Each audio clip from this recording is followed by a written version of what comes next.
Imagine a golf swing, so pure, so effortless, that every shot seems perfectly struck. The secret might be more obvious than you think. It's your wrists.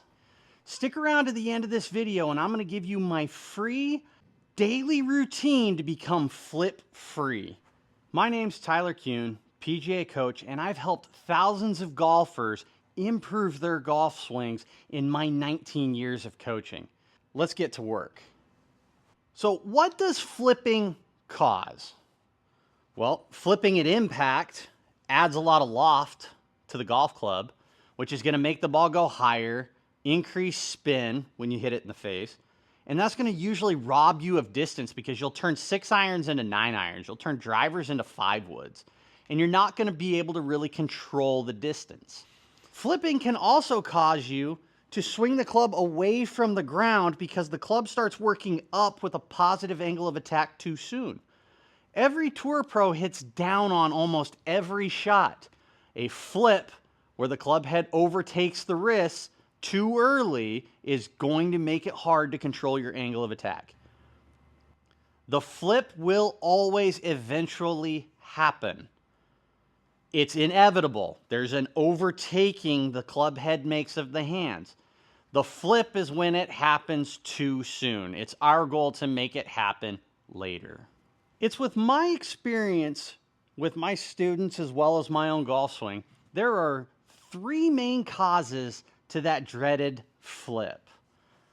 First one generally is caused from an open club face. When the club face gets open, golfers have a tendency to flip the club to try and create a draw or at least close the club face to give them a chance.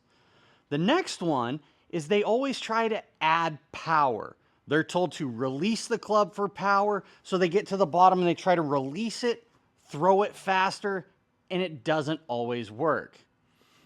The third one is to help them reach the ground, either because they've lost their incline to the ground and they flip it trying to get down to the ground, or they're down too much, their left elbow bends and the lead wrist extends to try and avoid the ground so that you can hit the golf ball first.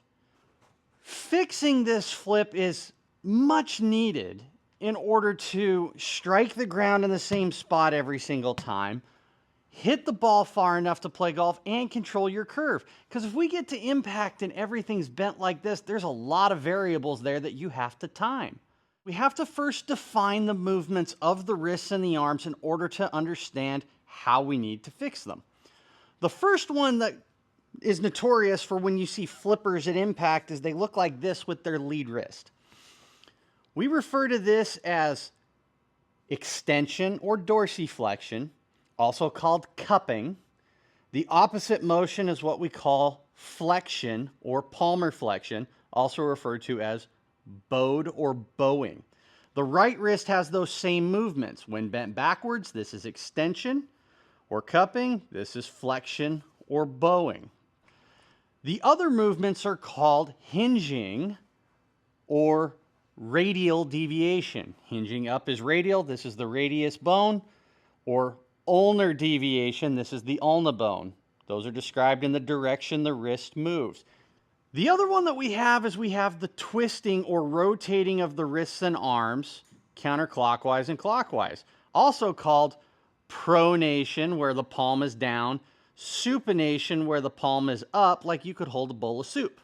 The correct amount of all 3 of these wrist movements varies depending on the golfer and their desired shot shape. All have to happen, but they have to happen in the right amounts and the math has to work. Drill number 1 to become flip free is very, very simple for every golfer to go out to the driving range this afternoon and try. It's called the line drill. Line drill is done when you either have a line painted on the ground with either baby powder or some marking paint.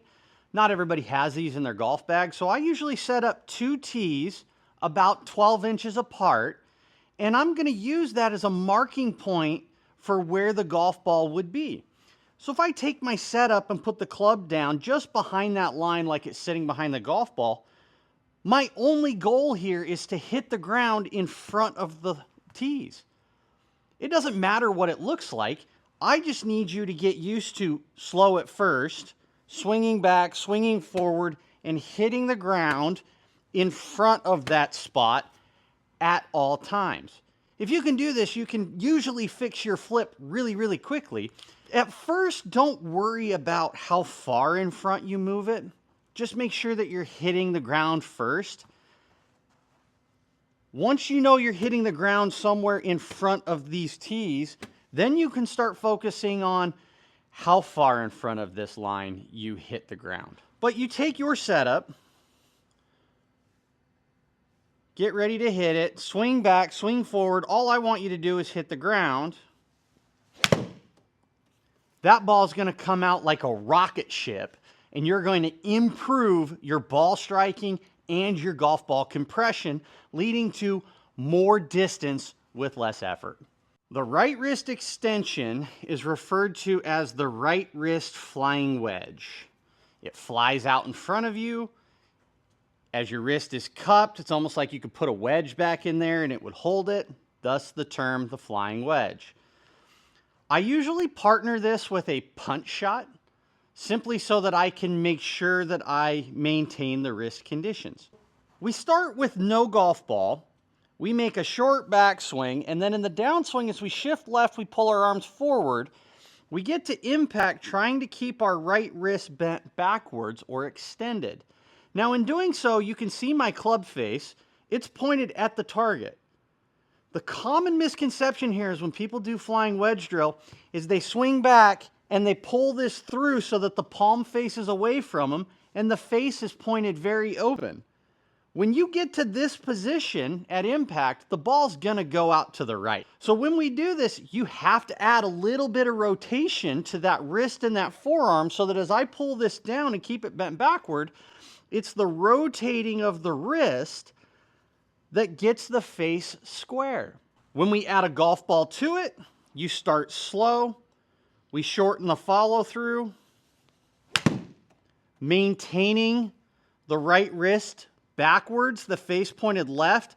I haven't moved this at all. So I transport it here to the camera. You can see the club head stays well to the right of my hands.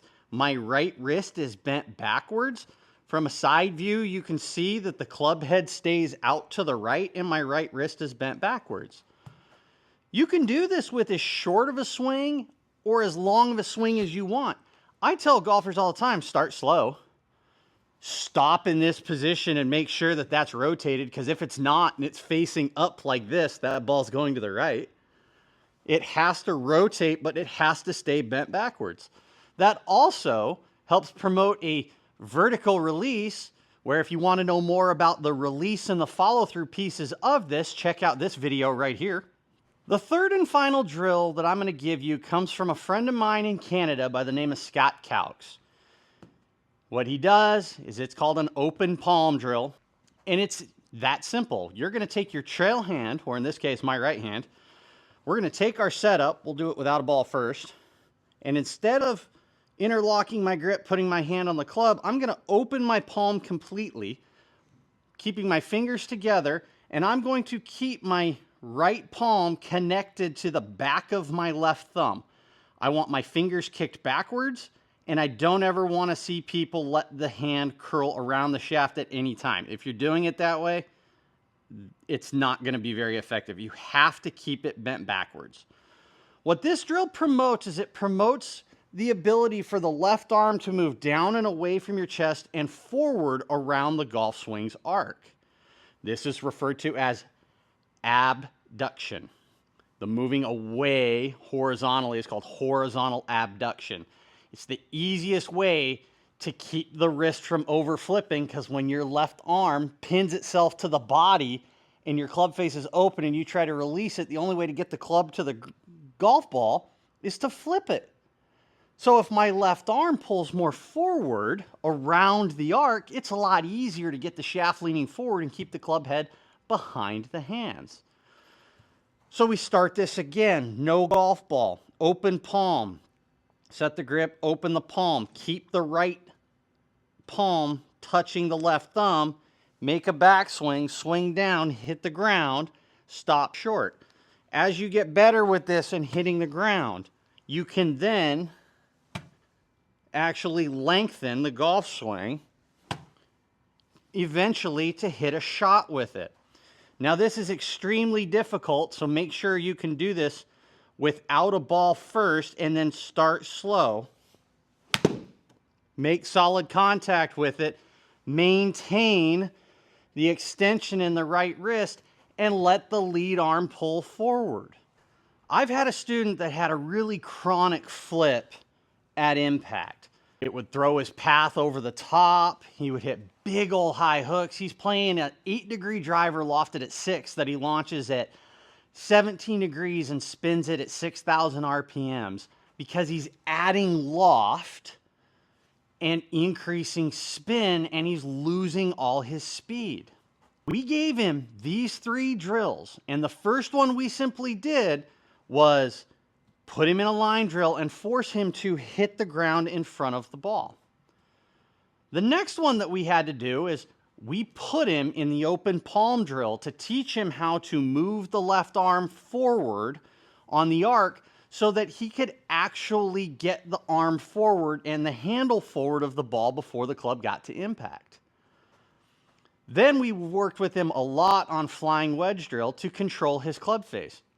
Just like anybody, when they start doing open palm or they start doing flying wedge, is they come down here and they leave the face open, and he would hit really big high push slices. As soon as he learned how to get the handle forward, pronate and supinate the forearms to close the club face, but keep the club head to the right of the hands, he's been flushing it with high draws with spin rates under control. He's picked up 50 to 60 yards by just learning how to move the handle forward and not flip his right wrist to control the face. My daily flip-free routine. Every practice swing, every practice session you have, and every practice swing you make on the golf course needs to incorporate one of these drills. Again, the easiest one to apply is every time you go hit golf balls for the next 5 days, you're going to set yourself up 2 tees and you're going to do the line drill with every club in your bag off the ground. Once you get the hang of doing this, you need to be able to put a camera from behind you, and the easiest one to start working on is flying wedge drill. You get 3 practice swings between every golf ball where you stop here, make sure the hands are located in front of your chest, the club head is to the right with the toe pointed vertical. From a target side camera, this is the position you want to have. Your club head is angled to the right. The toe is in the air. The face points left. My right wrist is still bent backwards. My hands are in front of my chest. The club is to the right. If you can't do this, you need to do this every single time. Every 3 shots, hit a ball. Start slow. Do 5 to 6 shots slow. Do 5 to 6 shots medium. Do 5 to 6 shots full speed, stopping in this position and making sure you have this. If you do that every day for 5 days, I promise you your flip will go away. Fix these in your own golf swing, and I promise you, you're going to hit the ball more solid, more consistently. You're going to hit the ball further because you're going to control the spin loft of the club, and you're going to control the curve. You're going to play the best golf of your life by just learning how to fix the flip. Make sure, check out my members only perks and join my channel for exclusive members only content. The first 50 members that join the site through YouTube are going to get a free swing analysis through my OnForm app. This video will not be published to anybody. This will be private between you and I. I just need you to join. I will send you an email to your account with your invite code and instructions on how to download the app. I look forward to helping you guys in the future. Make sure to like, comment, subscribe, hype this video if you can. I look forward to seeing you next time on the Golf TyKoon.